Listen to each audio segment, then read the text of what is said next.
పెట్టేవాడికి 100 రూపాయలు రివార్డ్ చేస్తామంటే అందరూ పెట్టుకొని తిరుగుతారు కదా. అవును మామ, అప్పుడైతే మనల్ని చూసుకోవడానికి హెల్మెట్ పెట్టుకొని పోతారా? నిజమేరా మామ ఇప్పుడు ఎట్ట మామ? సరే పారా, ఏదో ఒకటి చూసుకుంటా. మామ బండి అమ్మా,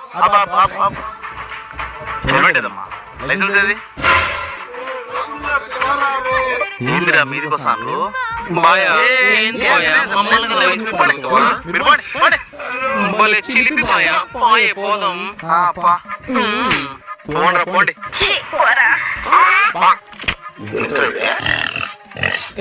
పాయే ఉండే పోతానా?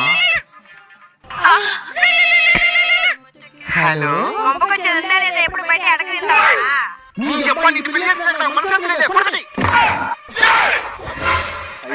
అయిపోయింది. సార్ అంటే